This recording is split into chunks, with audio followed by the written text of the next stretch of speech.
Oke, jadi masuk ke materi terakhir dari semester genap untuk kelas 11 ya. Jadi itu adalah babnya, judulnya tentang koloid. Nah, sebelum kita membahas lebih lanjut tentang koloid, kita harus kenal dulu ada istilah sistem dispersi. Jadi sistem dispersi ini adalah penyebaran yang merata dari dua buah fase. Jadi kedua buah fase yang dimaksud ini ada dua hal, yaitu yang pertama ada fase zat yang didispersikan atau zat terlarut bahasa lainnya, atau medium atau fase pendispersi atau zat pelarut. Nah, jadi perbedaannya kalian bisa lihat di slide ya. Jadi fase didispersikan ini juga dikenal dengan istilah fase terdispersi sama medium pendispersi. Nah, dalam sistem dispersi itu ada 3 jenis dia. Ada yang namanya larutan sejati, suspensi, dan koloid. Misalnya dalam contoh kehidupan sehari-hari larutan sejati, misalnya kamu mencampurkan gula ke dalam air. Jadi fase yang terlarut dan pelarutnya kamu nggak bisa bedakan. Itu merupakan larutan sejati. Beda halnya dengan suspensi. Suspensi ini contohnya dalam kehidupan sehari-hari adalah antara kopi sama air. Ketika tercampur, kamu masih bisa membedakan yang mana bagian airnya dan yang mana bagian kopinya, karena campuran ini masih terdiri dari dua fase. Nah, di bab yang terakhir ini akan dibahas khusus tentang koloid. Apa perbedaan larutan sejati, suspensi, dan koloid? Kalian bisa perhatikan di slide ini. Dari segi bentuk campuran, kestabilan, pengamatan mikroskop, jumlah fase, bisa disaring atau tidak, beserta ukuran partikelnya. Jadi kalian bisa lihat homogen itu tampak merata dia antara pelarut dan terlarut, itu tidak bisa dibedakan. Kalau heterogen itu beda halnya. Jadi antara terlarut dan pelarutnya itu masih bisa dapat dibedakan. Itu pengertian homogen dan heterogen ya. Jadi sekali lagi di slide yang ketiga ini kalian bisa lihat perbedaan antara larutan, koloid, dan suspensi. Nah, koloid itu berdasarkan campuran medium pendispersi sama zat yang terdispersi. Kalian bisa lihat perbedaan jenisnya itu ada 8 ya. Jadi padat, cair, gas itu ketika ditemukan. Nah, kemudian yang gas dengan gas itu ketemu bukan membentuk partikel koloid ya. Yang terbentuk adalah larutan sejati. Nah, jadi sekali lagi di bab ini itu akan membahas materi yang pertama adalah perbedaan koloid, larutan, dan suspensi. Kemudian jenis-jenis koloid beserta contohnya. Kemudian sifat-sifat dari koloid dan cara pembuatan koloid. Jadi itu yang akan kita bahas di materi koloid ini. Nah, jadi untuk jenisnya itu sekali lagi ada 8, kecuali gas dengan gas, karena gas dengan gas ketika bercampur itu akan membentuk larutan sejati ya, bukan membentuk sistem koloid. Oke, lanjut di slide berikutnya. Ini contoh yang pertama dari campuran koloid, yaitu sol padat. Nah, sol padat ini merupakan campuran dari padat dengan padat, artinya pendispersinya padat, terdispersinya juga padat. Contohnya di sana udah kelihatan ada logam ya, kayak kuningan. Kemudian bisa tanah juga, itu merupakan partikel koloid ya. Kemudian contoh yang berikutnya atau jenis koloid yang berikutnya ada emulsi padat. Nah, emulsi padat ini campurannya adalah cair dalam wujud padat. Jadi sistem koloid ini terbentuk dari fase terdispersinya berupa cairan dan pendispersinya berupa padatan. Nah, contohnya sudah ada pada gambar, itu ada margarin, ada keju, kemudian ada mutiara. Nah, ini contoh dari emulsi padat ya. Kemudian ada busa padat, jadi gas yang wujudnya padat. Jadi sistem koloid ini terbentuk dari fase terdispersinya berupa gas dan pendispersinya berupa padatan. Nah, ini contohnya pada batu apung. Jadi batu apung ini termasuk wujudnya gas yang dalam wujud padat dia. Kemudian ada sol, padat dalam wujud cair. Jadi sistem koloid ini terbentuk dari fase terdispersinya berupa padatan, pendispersinya berupa cairan. Nah, contohnya adalah ada agar-agar. Ada juga di sana gambarnya ada cat, kemudian ada tinta juga masuk di sini ya. Contoh-contoh dari sol. Kemudian contoh berikutnya untuk emulsi. Jadi ini campurannya adalah cair dengan cair. Ini banyak contohnya ya, ada santan, ada mayonnaise, ada susu juga. Kemudian ada aerosol padat.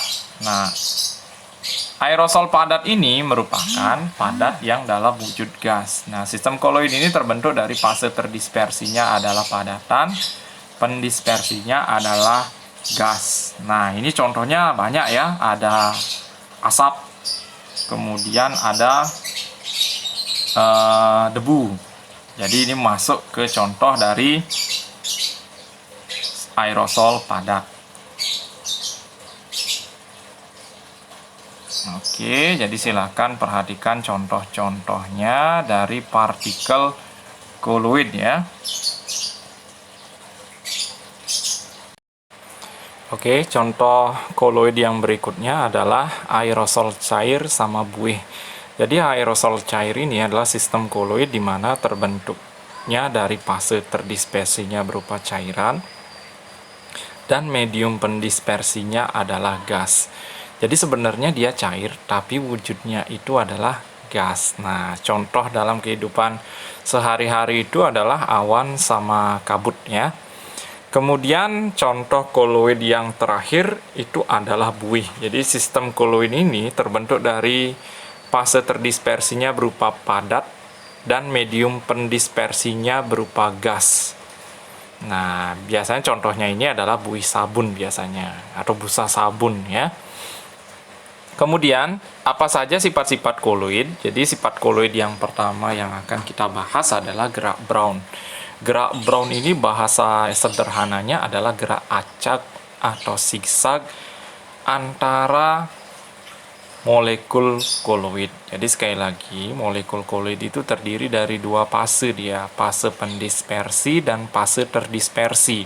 Jadi, apa sih penyebab terjadinya gerak Brown ini? Jadi, gerak Brown ini terjadi karena adanya tumbukan antara medium pendispersi dan zat terdispersi. Itu yang pertama dari sifat koloid ya. Sifat koloid yang kedua adalah efek Tyndall. Jadi efek Tyndall ini bahasa sederhananya adalah efek memendarkan cahaya atau menghamburkan cahaya. Misalnya nih, ketika kita lewat ke daerah yang berkabut, lampu motor atau mobil kita akan terlihat lebih terang. Kenapa? Karena tadi udah kita bahas, jadi kabut itu merupakan salah satu contoh partikel koloid. Contoh yang lainnya misalnya, yaitu adalah ketika kita diam di kamar, kemudian ada berkas cahaya yang masuk ke dalam kamar kita. Jadi di cahaya yang masuk ke kamar kita itu terlihat ada debu dia. Jadi yang menyebabkan sinar cahaya terlihat di kamar kita itu adanya partikel debu itu.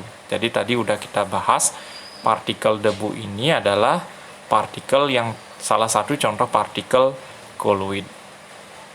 Kalau suspensi ataupun larutan, ketika dilewati cahaya, kalau larutan dia akan diteruskan cahayanya, tidak dihamburkan. Tapi kalau suspensi ketika terkena cahaya itu tidak dihamburkan atau tidak diteruskan dia. Jadi itu bedanya dilihat dari segi penghamburan cahaya antara koloid, larutan sejati, dan suspensi ya. Sifat yang ketiga yaitu sifat adsorpsi ya, sekali lagi adsorpsi. Jadi partikel koloid ini mampu menyerap molekul netral pada permukaannya. Jadi sekali lagi pada permukaan partikel koloid. Nah, contoh dalam kehidupan sehari-hari misalnya pemutihan gula tebu. Jadi gula tebu yang dihasilkan itu tidak seputih yang kita konsumsi. Itu ada prosesnya, salah satunya memanfaatkan partikel koloid, yaitu salah satu sifatnya yaitu absorpsi ya. Kemudian norit. Norit ini obat pencahar perut. Selain itu juga penjernihan air juga menggunakan konsep dari absorpsi ya. Kemudian sifat yang keempat itu elektroforesis. Jadi elektroforesis ini suatu proses pemisahan koloid bermuatan. Jadi bagaimana caranya dia tahu partikel koloid itu bermuatan negatif atau bermuatan positif, itu digunakanlah sifat elektroforesis ya. Kemudian sifat yang keempat yaitu koagulasi. Nah, tadi ada absorpsi, biar bisa membedakan. Absorpsi itu penyerapan, kalau koagulasi itu penggumpalan partikel koloid. Jadi apa sih yang menyebabkan terjadinya koagulasi? Itu ada pemanasan. Contohnya pada saat memasak telur. Jadi telur yang pertama sebelum dimasak itu kan agak encer dia, tapi karena ada pemanasan telurnya itu menggumpal dia. Kemudian adanya penambahan larutan elektrolit. Penggabungan koloid yang berbeda muatan. Tadi untuk mengetahui dia bermuatan negatif atau positif, kita gunakan proses yang namanya elektroforesis. Nah, prosesnya di bawahnya udah isi ya. Proses elektroforesis namanya. Nah, contoh dalam kehidupan sehari-hari koagulasi selain tadi menanak telur, memasak telur ya, juga ada proses pembuatan tahu. Jadi partikel koloid di sana itu adalah batu tahunya itu. Kemudian pembentukan delta sungai juga termasuk koagulasi. Kemudian sifat yang berikutnya ada koloid liofil sama liopop. Fil berasal dari kata filia, berarti menyukai. Jadi koloid yang di dalamnya terdapat gaya tarik-menarik yang cukup kuat antara fase terdispersi dan medium pendispersinya, karena dia sama-sama suka gitu loh. Makanya ada gaya tarik-menarik dia. Contohnya adalah koloid agar-agar, kanji. Dia saling terikat antara partikel terdispersi dan medium pendispersinya. Kemudian lawannya dari liopil itu ada liofob. Fob itu berasal dari kata phobia. Phobia itu artinya tidak suka dia. Kalau koloid liopop ini adalah koloid yang di dalamnya terdapat gaya tarik-menarik yang lemah. Mungkin saja terjadi tolakan antara fase terdispersi dan medium pendispersinya. Nah, contohnya itu adalah susu, belerang, dan sol besi 3 hidroksida. Sifat koloid yang berikutnya adalah dialisis. Jadi dialisis ini adalah proses penyaringan partikel koloid dari ion-ion yang terabsorpsi. Jadi ketika partikel koloid menyerap ion, ionnya itu bisa kita bersihkan atau bisa kita saring. Biasanya sistem ini di tubuh kita itu terjadi pada ginjal. Nah, jadi sekali lagi fungsi ginjal di dalam tubuh kita adalah menyaring kelebihan ion atau zat racun tertentu sehingga dibuang melalui air kencing atau urin. Nah, ketika orang mengalami kerusakan ginjal, itu biasanya akan cuci darah dia. Nah, cuci darah ini alatnya namanya hemodialisis. Nah, dari kata dialisis inilah pemanfaatan sifat koloid, yaitu salah satunya adalah dialisis. Nah, contohnya tadi udah kita sebutkan adalah cuci darah ya. Nah, materi yang terakhir yaitu bagaimana cara membuat partikel koloid. Jadi ada dua cara pembuatan partikel koloid ya. Ada cara kondensasi dan cara dispersi. Kalau dari larutan ke partikel koloid itu namanya kondensasi. Kalau dari suspensi ke partikel koloid itu namanya dispersi dia. Nah, apa saja contoh pembuatan partikel koloid dengan cara kondensasi? Jadi sekali lagi ini larutan yang diubah menjadi partikel koloid. Nah, contohnya dengan cara pembuatan reaksi redoks misalnya. Mungkin di kelas 10 sudah kita bahas, yaitu ada reduksi dan oksidasi. Apa itu reduksi dan oksidasi? Ada di video sebelumnya ya. Itu contohnya pembuatan sol belerang, pembuatan sol emas, itu memanfaatkan reaksi redoks. Kemudian cara berikutnya dari kondensasi ini adalah reaksi hidrolisis. Hidrolisis itu sudah dibahas di bab sebelumnya, yaitu di bab 2. Jadi reaksi sebuah garam dengan partikel air. Nah, contohnya pembuatan sol AlOH3, pembuatan sol besi hidroksida itu dibuat dengan cara hidrolisis. Kemudian ada reaksi penggaraman atau reaksi penetralan bisa juga dibilang, karena ada pembentukan garam di sana.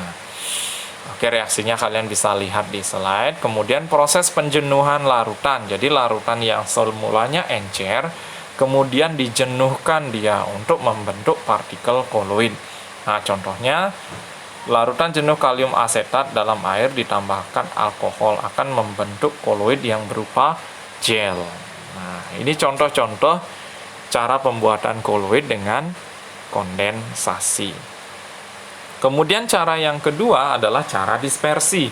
Cara dispersi ini juga dibagi menjadi beberapa cara dia. Yang pertama adalah cara mekanik. Jadi koloid itu dibuat dengan cara penggilingan, penggurusan partikel yang akan dibuat menjadi partikel koloid dia.